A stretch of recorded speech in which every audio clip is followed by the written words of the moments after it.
Hello guys, welcome once again back to the channel. Welcome once again to another movie review. Sorry, just sorting myself out. You know how disorganised I am. Nothing ever changes on my channel. Tonight we're looking at a sort of an older sort of horror film. We're looking at the torture chamber of Dr Sadism, which is not long been released on 88 film. This release comes with the slipcase, a reversible cover, and it comes with a booklet too, as well as a disc. So it comes with a booklet. Now, let's give you a little bit of information about the film. So I shall go to my trusty horror book. Let's have a little look for you. Right, let's have a quick look. Okay, it's a German film. It was made in 1967, which is a year I was born. It runs for 90 minutes. It was directed by Harold Rennie, stars Christopher Lee and Karen Dale, I think. Screenplay was by Manfred Kohler.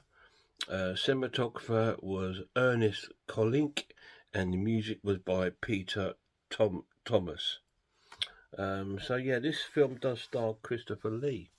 It's a 1967 film, and it's shot in.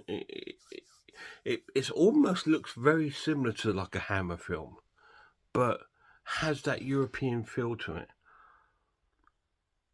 So it has the Hammer sort of look to it with a sort of gothic sort of feel to it, but then it plays out like a European horror film, and it's absolutely wonderful. Absolutely love the film. Christopher Lee stars as the Count, and at the beginning of the film, you see him pretty much at the beginning. He's in a prison cell, in jail, and you see the judge and the sort of executioner with this sort of like strange mask, which is inside has got nails pointing inwards, and they've gone to see Christopher Lee, the Count, and he's been found guilty of murdering, I think, about 12 women, torturing them in his castle. So he's been sentenced to death.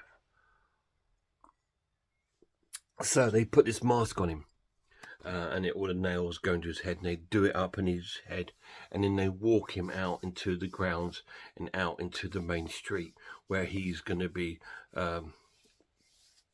hung, strung, and quartered. And so in this point, you're not sure what's going on, apart from that he's been found guilty of some sort of crime, and that they sort of he then places a curse on them. I will revenge you all, sort of thing. Very similar to a lot of these sort of films, you know, and that they place all these sort of curses on them. And then they're out in the town square, and we see the Count tied to 4 different horses, each limb tied to a horse by rope. And there's also an executioner with a large axe. And then we see our judge and a beautiful young girl, and they're talking about it. And I think she was a survivor of his ghastly way. She must have got away. I think she must have been the one that reported him. And then he's executed. And then we sort of jump to 30 years on, and we see this one-legged guy with like a strange looking sort of like apparatus leg that he's got on, and he's going around different towns telling the story of the Count and his execution and what he done. And while this is going on,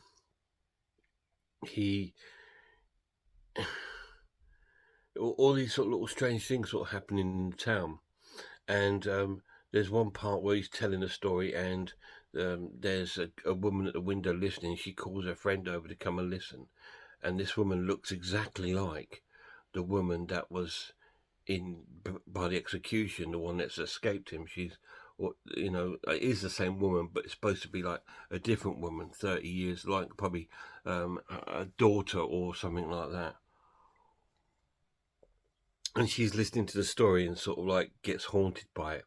And then our hero turns up at the town because he's received a letter to go to this castle to try and find out who he is, because he's got no idea who he is. Apparently, when he was a young boy, he was taken to an orphanage with like a big bag of gold, and he doesn't know his history or anything. So he's had this letter, and he's going to the castle to find out who he is.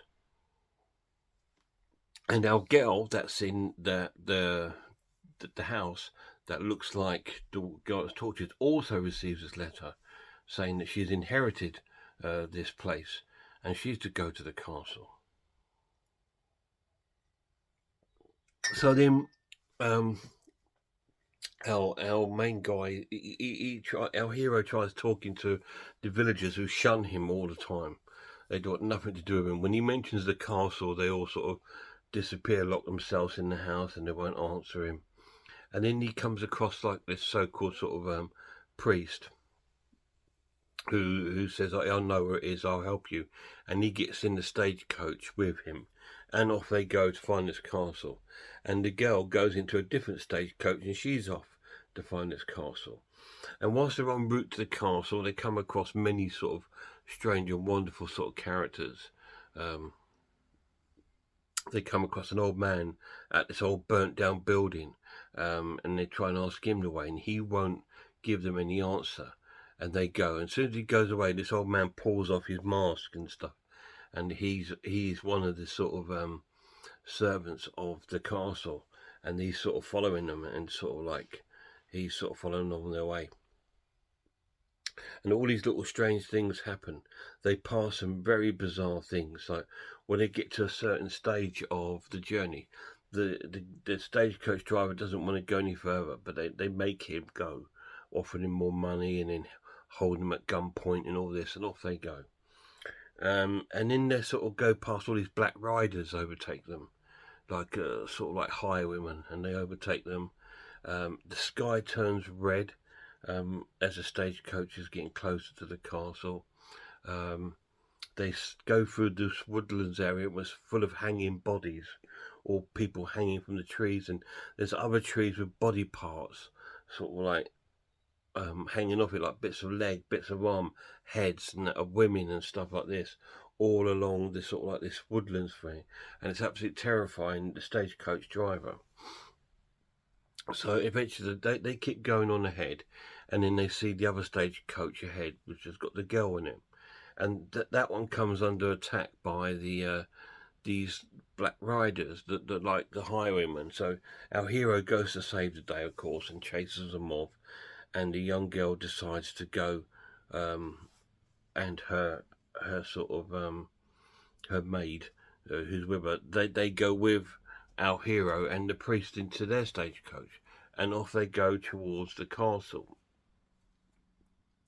And all these sort of bizarre things happen along the way, where the girl gets kidnapped, and he's in search, and they arrive at the castle, and they go through the castle, through the dungeons, and it's a very gothic looking castle. It's wonderfully shot. There's loads of skulls everywhere and body parts, and they find this chamber with all these women's bodies in it, and we see this glass case with our count in it, and they brought the woman there to kill her, because they need one more of these maidens' sort of blood to resurrect our count. So our count does come back to life, but as sort of like a zombie kind of thing. He's very grey, very taunt. He looks like a very sort of Herman Munster kind of looking character. He's got this really sort of bluey grey look to him, and they're trying to resurrect him, so they need the blood of this woman because she's an ancestor of the other woman. And the other guy, our hero, gets sort of tied down to this cellar where you then get this pendulum going past the trying. It's very, very Pit and the Pendulum. I believe this was sort of based upon Edgar Allan Poe's Pit and the Pendulum, but a different sort of take on it. And then, so all these sort of wonderful things are going on. So are they going to escape the clutches of these torture? Are they going to get away? Are they going to fight back against our Count? Is our Count going to resurrect? Is he going to get his way and then once again create havoc in the local town? You need to watch it and find out. What did I think of the Torture Chamber of Dr Sadism? I loved it. I was so surprised that this was such a cool film. Now, I picked this up in HMV because it was in an offer. 2 films for 15 quid. I've got the other film here, which I will be reviewing very shortly. I bought these 2 films, 2 for 15. That's going to be one of my next reviews. And it was fantastic. It was just really, really cool. It is bags and bags and bags of atmosphere. It's very eerie and it's very, very well made. The photography is absolutely phenomenal and it looks stunning.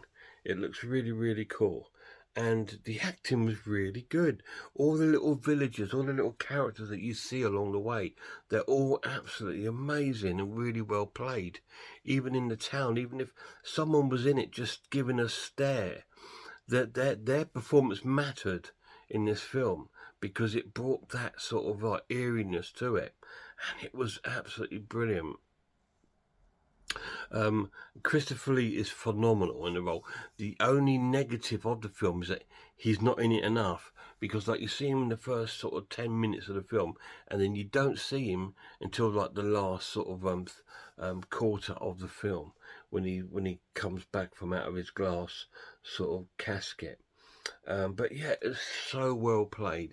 The hero, he talks like this. He's like, "Oh, my darling," like this. he's calling this woman darling and stuff like this. Like, you don't even know her. But yeah, but there's a little romance going on there, as these sort of films did. The weirdest thing about the film is the soundtrack. It sounds like a Carry On film. It sounds like music from a 1960s British comedy film, like On the Buses or something like that. It just didn't fit in with the movie. It was so bizarre, some of the music in it, but don't let that put you off, because it in a way it's kind of charming and gives it its own little different take on everything. But the story is phenomenal. Yes, it does have elements of the Pit and the Pendulum in there, but it's the way this is told plays out like a completely its own sort of film, and it was really, really cool. I loved every single minute of the film. I'm going to score this a fantastic watch and give it a 9 out of 10.